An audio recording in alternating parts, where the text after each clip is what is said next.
from our distance, it looks like Zemfi is the taller, rangier fighter, so it might be a similar fight to the fight which we had before. But I certainly like the way Fujiki walked to the ring, though. You know, very, very confident and businesslike. You know, marching to the ring. I like the way that looked. We'll see if that what that translates to once the bout starts. But you see that long, rangy body in that red corner. Definitely a height advantage there for Zemfi from Thailand, and the action will get underway in just a moment. In our fourth bout of the afternoon so far. We hope that you're enjoying everything which you're watching. A good jab there from Fujiki from Japan in blue. Zemfi in red representing Thailand.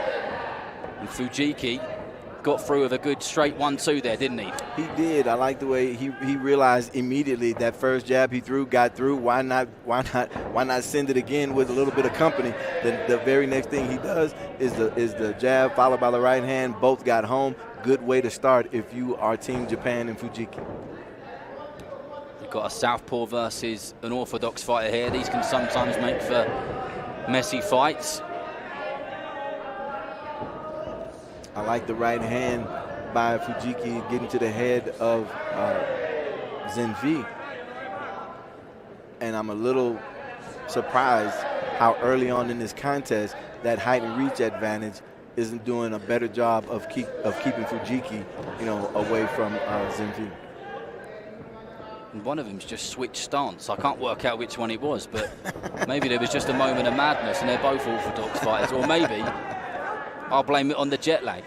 Well, I tell you what, if one of them switched, it probably should have been Zemfi, because that Fujiki is getting to him, you know, in this contest, early on here in this contest. So we may want to change something. Zemfi is very good at throwing that jab upstairs and then digging in deep with that straight right hand to the body. He's thrown it 2 or 3 times already, and I bet we'll see it again before this round ends. There we go, switching stance. I wasn't going mad. I like the patience of Fujiki in this situation. He understands that he doesn't have the height and the reach, so he's taking his time. He's being patient, and he doesn't throw a punch until he's in range.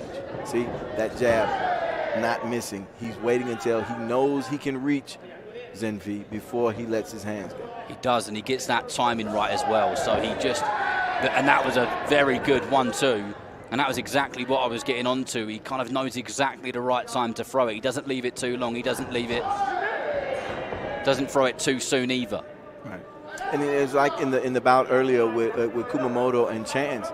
You know, this is very different. What we're seeing right here, we see Fujiki having much more success getting to his opponent, because Zemfi is not as concerned about the distance because he's coming forward himself. Well, it'll be interesting to see how the judges score this, because Zemfi has done some good work, but the tidier, the more calculated, and the clever work has come from Japan, in my opinion. I would agree with that, and there may be a mixed bag of scores in this first round, but I would not be surprised to see Fujiki get it on all 5 cards. Well, let's see what the judges think about that. Wow. I'll just sit here and let you marvel at my analysis. You are. Have you got those lottery numbers?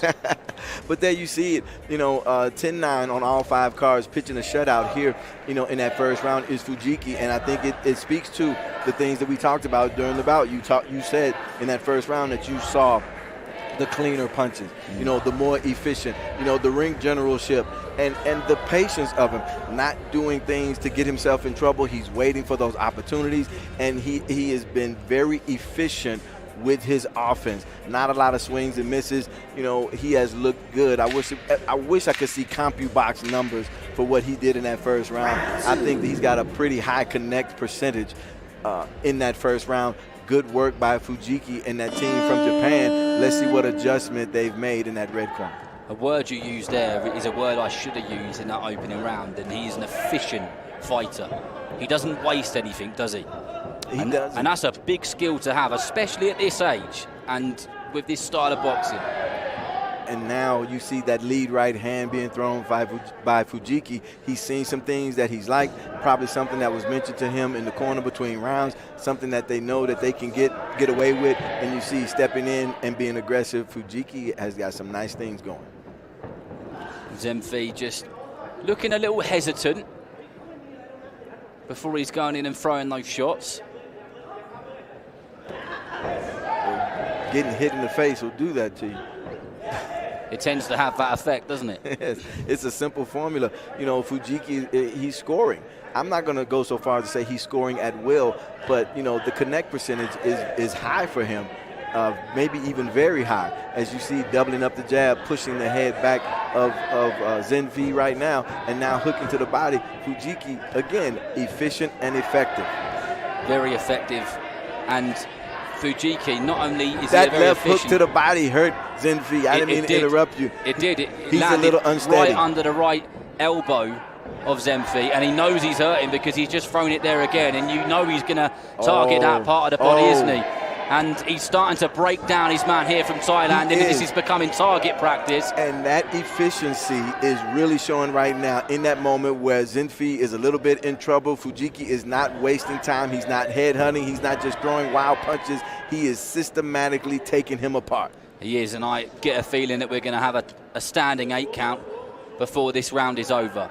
If this continues in the same way that it has done over the last 45 seconds or so, because this really has been target practice for Fujiki in blue from Japan, who is landing with almost every jab, and the shots which Zemfi is throwing back at him, he's covering up well and taking them on the arms, on the elbows, on the gloves, and they're not necessarily getting through in any way. That hook to the body, again, he threw one just a moment ago. He knows that left hook to the body is hurting Zemfi. He's waiting for his chance to let it go again. And Fujiki is annoying Zemfi with that jab of his. He's not snapping his head back every time of it, but he's just shoving it in his face, and he's being irritating. And that will be demoralizing for the man from Thailand, and that will break his heart and his soul eventually. And Fujiki will make him pay for it when he switches off.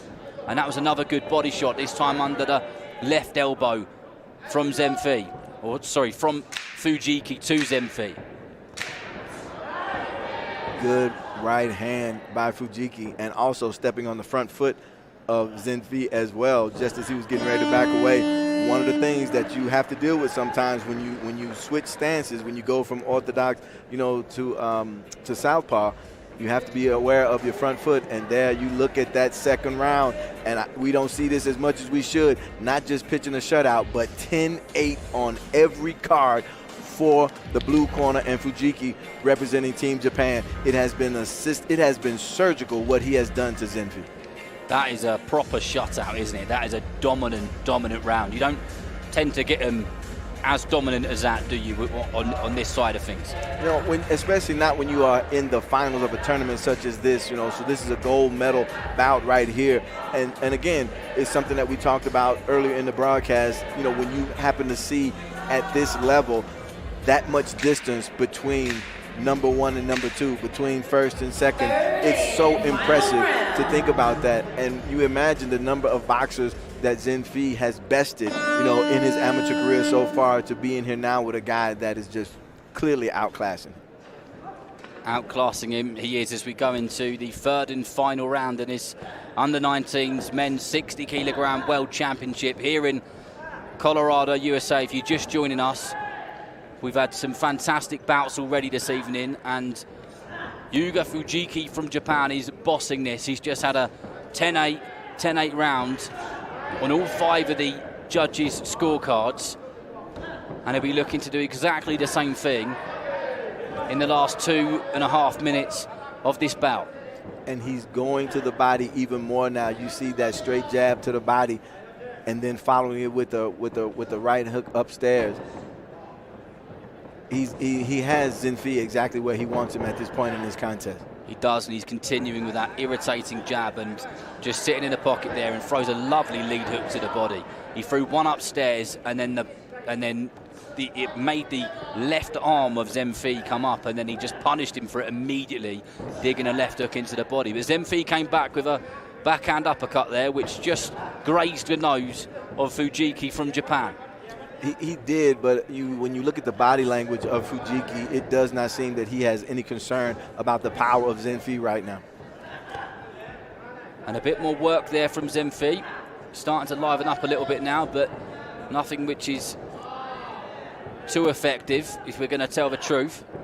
The best punch in that last exchange was that right hook from Zenfi to the head of Fujiki, but Fujiki's still right there. We talked about keeping him, in the front yard. Fujiki has kicked in the front door, and he's sitting on the couch right now. I want to know where he ends up by the end of this. We've got 1 minute to find out. There's Fujiki just on that front foot again, and Zenfi tries to give him a taste of his own medicine as he throws a left hook under the right elbow. But it doesn't do anything to the man from Japan as he just corners him once again. And a nice right hand there. That was sweet and came out of nowhere. And there you see the standing 8 count, with that right hand. He's become, Zenfi has become so aware of those punches, those hooks to the body, that Fujiki was able to throw that right hand right down Broadway. He was. And here he comes again with every intention of throwing it one more time. Well, how many more times he can throw it in the remainder of this third and final round.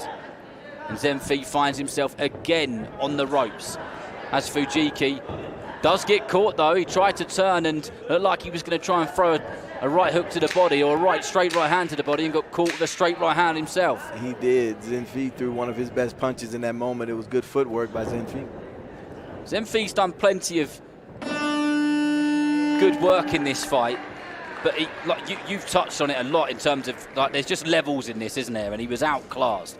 But there was many a time where Zenfi would slip a shot and then come back with a really tidy textbook counter, whether that was a lead hook or uppercut to the body, or if it was something upstairs. He did do lots of good stuff, and we're not going to take anything away from him, but today he was outclassed. He definitely was, and you can tell, with the switching, from southpaw, to orthodox is probably something that he's been able to utilize to his advantage in other contests. I'm sure he didn't just, decide to do that today for the very first time, but the beauty of what was happening in that other corner is that Fujiki was ready for it. The winner on points by unanimous decision in the blue corner from Japan, Yuga Fujiki. But an extremely comfortable win for Japan and their second gold medal of these championships. And a dominant performance. You see 30-26 on 3 of the cars, 30-25 on the other 2. I mean, that says it all right